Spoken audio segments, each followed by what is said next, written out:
La máscara de Spider-Man es de Peter, pero en realidad representa al tío Ben. Y eso es lo que te voy a mostrar en este video. ¿Por qué es que Tobey Maguire sigue siendo recordado con tanto cariño en el rol de Spider-Man? ¿Por qué es que este personaje ha resonado con miles de personas? La respuesta está en lo que mostró como Peter Parker. La película no se trata de Peter ocultando su identidad de Spider-Man. Lo que verdaderamente esconde es la culpa que siente por el rol que tuvo en el fallecimiento de su tío. La máscara de héroe es en realidad su traje de preso y todo el sufrimiento que vemos es su condena. Una condena autoimpuesta. Pero además de esto, nos identificamos con él porque tiene una lucha constante para sostener lo que cree que está bien, aunque para eso tenga que renunciar a lo que lo hace feliz. Soy Brahma, psicólogo clínico, y hoy vamos a hablar de Spider-Man 2 y cómo la culpa puede dominar nuestras vidas. Y si te gusta el video te pido que lo compartas, le des me gusta y te suscribas porque ayuda un montón. La realidad de este chico es la de muchísimas personas. Se enfrentan al rechazo, a la pérdida, al fracaso y la soledad sin ningún respiro todos los días. No es una persona extraordinaria que gratuitamente puede obtener el reconocimiento de los demás. Es un joven que lucha contra sus propios males y pierde bastante más de lo que gana. Desde el principio vemos cómo lo que para Peter viene siendo una responsabilidad le quita tiempo para el resto de cosas en su vida. La cuestión de hacer el bien, la moralidad, termina siempre en un lugar más importante que cuidar de sí mismo. Prefiere salvar a las personas antes que repartir las pizzas y mantener su trabajo. Las fotos que le vende al diario son usadas justamente para convencer a los lectores de que es una amenaza.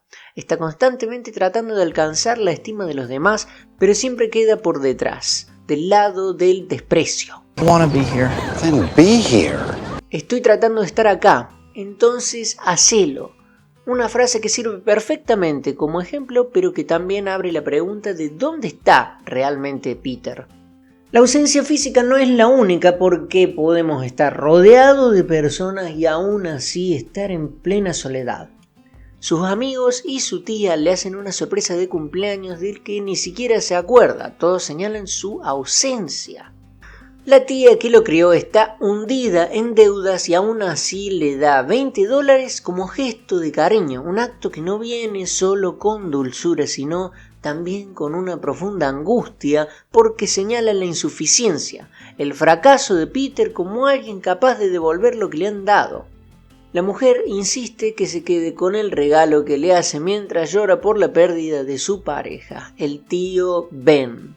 Obvio que ese fallecimiento, esa falta simbólica que brilla entre ambos, aumenta el eje de esta historia. Peter siente culpa, pero no es plenamente consciente de eso.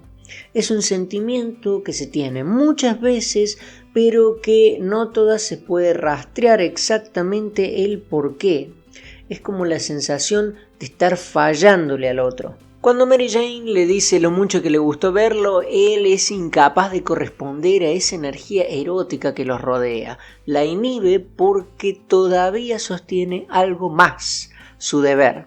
Un gran poder viene con una gran responsabilidad y una gran responsabilidad viene con una gran culpa cuando no se la puede cumplir. La chica le dice que está saliendo con alguien, instaurando la dimensión de la potencial pérdida, para ver si Peter despierta de ese sacrificio. Y este promete que irá a ver su obra. El protagonista llega a su departamento y para hundirnos todavía más en la desesperación se nos dice que está atrasado en el alquiler y vemos por primera vez a la vecina, Úrsula. Ya veremos qué rol cumple. Harry le presenta a Peter al Dr. Otto, alguien a quien admira por su intelecto. Este hombre va a representar la contracara de los impulsos agresivos, la parte que no pone un freno frente a la moralidad. Así como hace con su rol en el fallecimiento del tío Ben, trata de ocultar su rol de superhéroe. En el camino a cumplir su promesa, la que quizás podría llevarlo a sentirse querido, ¿qué es lo que pasa? Por supuesto, el deber ser, cumplir con las expectativas que supone acompañan su rol. Es importante resaltar que esta elección de Peter demuestra cierta tendencia masoquista. Es un castigo el que se está imponiendo. Se prohíbe su bienestar por la culpa de no haber salvado a quien cumplió el rol de su padre. Así como un padre que no quiere que su hija salga lastimada, el portero le niega entrar a quien no cumple con su palabra. Después de presenciar el beso de aquella por la que siente algo, se marcha a encontrar algo de satisfacción. ¿Y qué es lo que pasa? Va perdiendo sus poderes. Lo que podría ser un nuevo fracaso es en realidad el comienzo de un descubrimiento. La máscara se quita para mostrar la verdad. Lacan decía que hay un solo afecto que no miente, la angustia. Otto hace su presentación con la ayuda de 4 brazos electrónicos y acá se establece un paralelismo. 2 cosas parecidas entre él y el Hombre Araña. El poder del sol en la palma de mi mano. Una frase que recuerda al mito de Ícaro, que pierde su vida por acercarse al astro con sus alas falsas. Un accidente trágico termina con la vida de su pareja y al mismo tiempo se quema el chip que evita que los brazos lo controlen. Podemos entender esto como la incapacidad de poder retener la violencia de esos impulsos agresivos. Comienza entonces el viaje destructivo del pulpo. El daño que ha hecho se vuelve contra sí mismo, pero este autodaño es distinto del que se hace Peter. Ante la posibilidad de reconocer su propio rol en el fallecimiento de su esposa, toma otro rumbo. Una dirección que reniega la idea de que pueda él estar implicado. No hubo error, debe retomar su proyecto científico. Peter asiste a una fiesta y justo la pareja del astronauta estrella de la noche es Mary Jane. Esto contribuye a la comparación constante, que deja como saldo siempre la falta en Peter.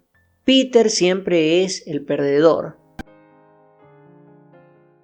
¿Por qué me está pasando esto a mí? Esta frase no tiene un solo sentido. Se pregunta no solo por qué no está pudiendo lanzar telarañas, sino por qué se encuentra constantemente en la mierda. Con esta pregunta empieza a hacerse un poco consciente de su rol en la miseria. Este médico que le pregunta por sus sueños a Peter, yendo mucho más allá de una consulta común, le dice que quizás no deba trepar esas paredes de las que se sigue cayendo, que no ser él mismo consume su alma. Esta interpretación le quita mucho peso de encima. Él viene cargando con una responsabilidad que está haciendo que pierda un montón de cosas en su vida. No puede dejar de ponerse la máscara porque no puede perdonarse a sí mismo por lo que le pasó a su tío.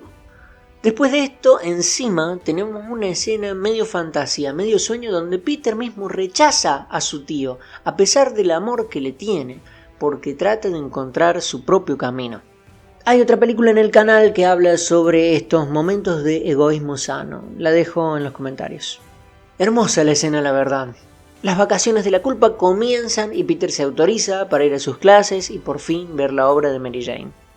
Así también decide confesarle a su tía lo que pasó el día donde Ben falleció. El joven piensa que fue su egoísmo por querer conseguir plata para encontrar un auto y no detener al ladrón como venganza contra quien lo estafó, lo que causó que el criminal siguiera un camino directo a su tío. ¿Cómo es que llegamos de esa tragedia a la que sostiene Peter? Sería más o menos así.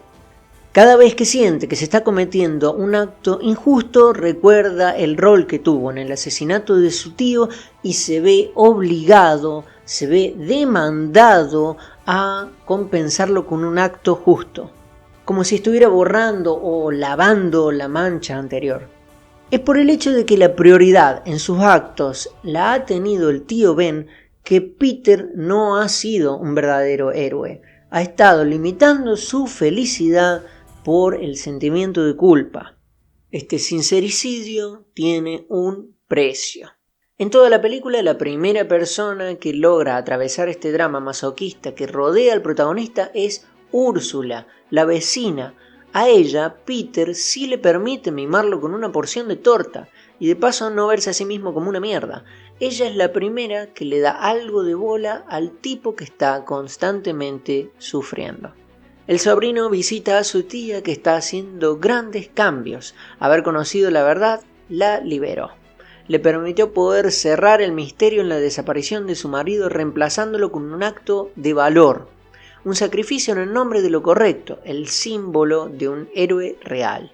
El ultimátum para volver a ser Spider-Man, pero desde otro lugar, no solo el de la culpa, llega con la amenaza de su antiguo ídolo a Mary Jane. Es una inversión de lo que venía haciendo. Ahora él tiene que salvar a quien él desea. Tiene que animarse a querer en vez de estar respondiendo solamente al ideal. Conectándose con ese poquito de egoísmo, recupera plenamente los poderes que venía perdiendo. Durante su pelea con el pulpo, esta idea de abandonar un poco el anonimato y adoptar sus acciones como Peter se vuelve a repetir.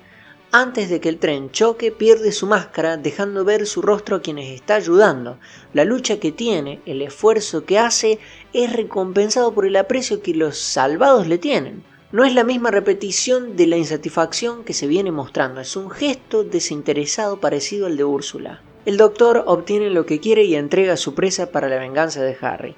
Esta toma otra perspectiva cuando se da cuenta de que la víctima de ese odio sería su mejor amigo. Una vuelta shakespeariana que le da al sentimiento revanchista un castigo ético, exactamente igual a cuando Peter dejó ir al ladrón porque se estaba queriendo vengar de quien lo estafó y el ladrón termina asesinando a su tío. Las pasiones que dominaban al Doctor se acaban y logra volver de la renegación de su pérdida. Los tentáculos hacen una metáfora de serpiente remitiendo a la seducción en el jardín del Edén. Lo que Peter le transmite es lo que él ha estado aprendiendo en el transcurso de la película, el significado verdadero del sacrificio que implica el heroísmo.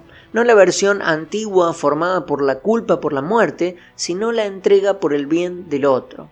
El acto se vuelve melancólico ya que la conclusión de Otto es una reunión con su amada desaparecida. La fusión entre el rol ético de Spider-Man y los deseos de Peter llegan al mismo punto cuando su identidad es reconocida por la persona a la que ama. Como la personalidad de Peter tiende siempre a cuidar al otro, no le permite a Mary Jane que tome su propia decisión. Asume que ella no tomaría los riesgos que implica enamorarse de alguien con enemigos y una responsabilidad. Así que Peter se queda solo con su ideal.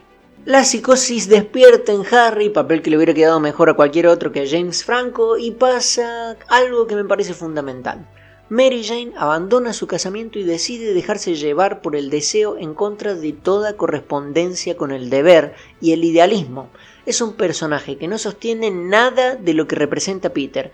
Ella hace lo que se le canta el culo y es por esa determinación que la película le regala por fin el alivio al protagonista menos egoísta de la historia del cine.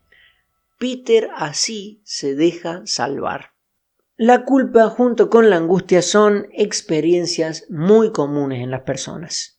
También es muy común no saber por qué se está sufriendo. El inconsciente sirve como defensa para el encuentro cara a cara con esa intensidad.